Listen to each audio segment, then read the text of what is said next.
皆さんこんにちは。日本将棋連盟棋士七段の村中修二です。今回もですね、将棋オーズで実況、対局、解説の方をやっていきますので、ぜひぜひ最後までごゆっくりお楽しみください。はい、ではね、早速対局の方をやっていきたいと思います。今回もね、10分切れ負けで、音声ね、読み上げの方、山口恵理子女流2段にしてあります。あなたが先手です。はい、私先手番です。3段の方ですね。対局開始。ね、はい。三間飛車が得意戦法という方なので、振り飛車になるかもしれないですね。はい。当然まだこの4二銀ではどちらもあるという、振り飛車も居飛車もあるようなところですね。4三銀でこれで矢倉が消えたという感じです。どうしますかね。王様上がって、この王様上がりはね、相手の方が振り飛車模様なんですが、これね、最近ね、非常に流行している雁木の形になりそうですね。ちょっとすみません、いろいろね、ちょっと2点3点してしまって、これね、7二銀がね、結構面白い手で、またこれ、陽動振り飛車のね、結構この作戦は相手の方かなり凝った作戦を使ってきている感じです。これ、居飛車もあるし、これ8三銀から、3二飛車とね、回る形もあるので、いや、ちょっとこれはね、面白い形になってきましたね。引いてみようかな。これね、難しいです。7七銀と上がる形もあるんですが、7七銀と上がると、相手の方もね、それにこうして今度振り飛車とかね、あるので、ちょっとね、面白い形ですね。これね、どちらもあります。まだこれ、居飛車、3二金から、今8三銀なんで、これでまたね、振り飛車の可能性が、出てきましたね。かなり変わったね、作戦を取られている感じですね。はい。私の方はね、美濃囲いを完成させてるんですが、相手の方はこれね、8五歩から8四銀とか、居飛車にすることもできますし、飛車これ7二銀の銀でね、上がったんで、これ飛車を4二飛車とか3二飛車とか回ることもできるんで、これでまた居飛車のような感じで、いや、なんていうんですかね、すごく面白い、非常に面白い作戦です。私ちょっと銀上がりますけど、これね、銀と銀のね、歩幅を合わせるようなところで、これね、銀を出てくる手なんですけど、6八角と引いて、反撃含みに誘うってことですね。はい。これは非常に面白いですね。私も多分今までね、将棋をそれこそ覚えてから何局指したかわからないですけど、この将棋はね、この形は指した経験も多分ないですね、すでにね。やっぱり序盤から王様が相手の王様居玉でして、居玉の状態で銀を使うのはいいんですけど、2枚の銀をね、進出した場合っていうのは、あんまりないパターンがない形です。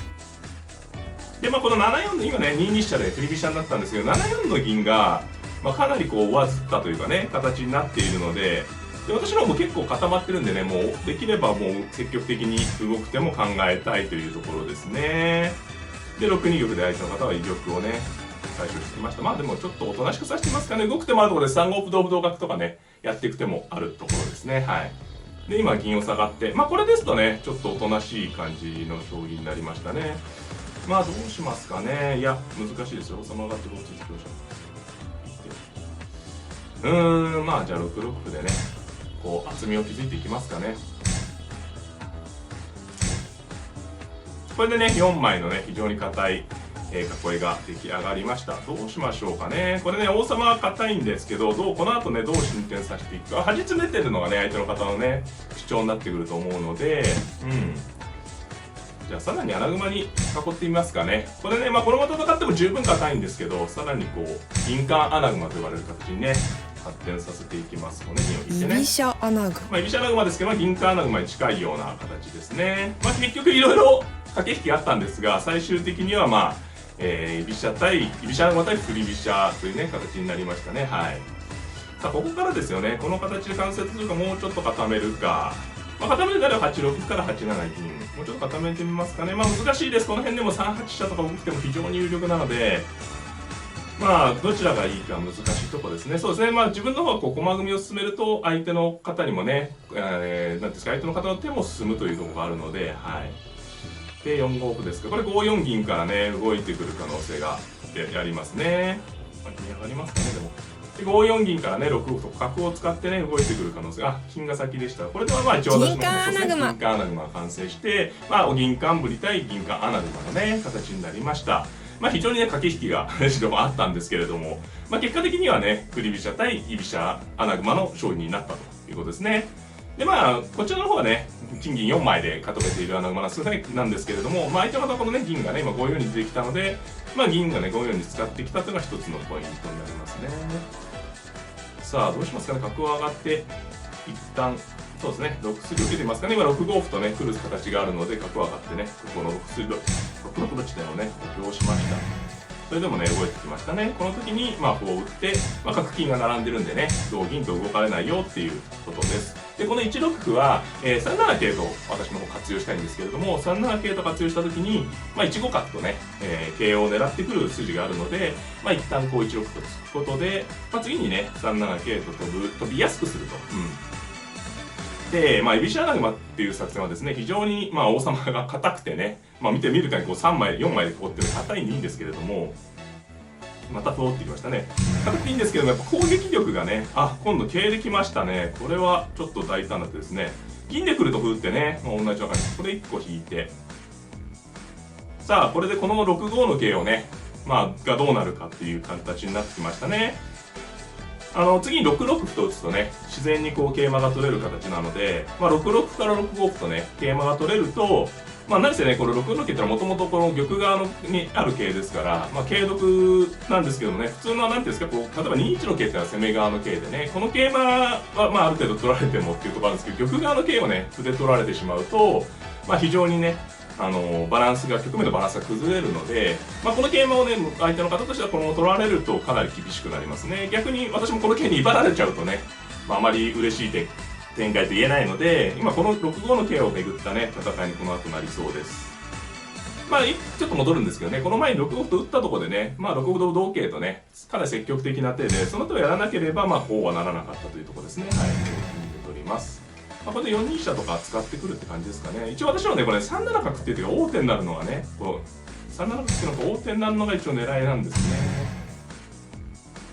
これで4二飛車かもしれないんですけど、そこでまた金飛を引いてね、どう動いていくんですね。何か暴れないとってところですね。相手の方からすると。はい。これ今ね、6六歩っていうのは実はちょっと解説が前後するんですけど、手筋で、この時に6六とね、私も打たれないようにしてるんですね。さあ、ここでね、私の方も2択ですね。攻め合うなら2四歩同歩5五歩とか。で、受けに回るなら6七金です。6七金と引いて、じゃあ受けに回ってみますかね。めちゃめちゃ多分、めちゃめちゃというかね、これかなり暴れてくることになるんですよ。これ飛車を走ってくるとね、3七角があるんですよ。それが狙いなんですね。で、そうですね、こうね、暴れてくるんですね。これ私もこの角が上がって、この歩を受けて、今お分かりいただけますかね、もうとにかくこの桂を巡る戦いなんですね。私、でも今の相手の方は、歩をもう6六に1回打ってるんで、もう打つ歩がないですね、ここにね。だから次私はここにどうしても歩を打ちたいと。で、歩を打てればね、角の利きを止めつつ桂馬が取れるんでよくて、で、相手の方からするとこの桂馬ね、先ほども、解説したんですけど、この桂馬が非常に、取られたくない駒なので、めちゃくちゃに暴れてくるというのは多分こういうことです。そうですね、こういうことですね。一歩取るためにこう暴れてくることになるわけですね。本来ね、これまた守りの香を使う手なんで、本来はあんまり良くないでしょうね。こうやっぱり香車で反撃されちゃうんでね。でもだから暴れないと、そうですね、今一歩手に入れてね、ここにこう打ったんですけど、今度引いてね、今度はね、私の方はここの端で、桂馬は助かっちゃったんですけど、今度守りの香をね、手に入れられたので、なんていうんですか、桂馬は助かったけど、今度香もらったんで、ここはしょうがないと。我慢しがいがあると。逆に今度ここね、端ですよね。次9四歩とか垂らしていくと、逆に今度こちら側のね、受ける歩がまたないので、この局面がね、優勢になったかと思います。はい。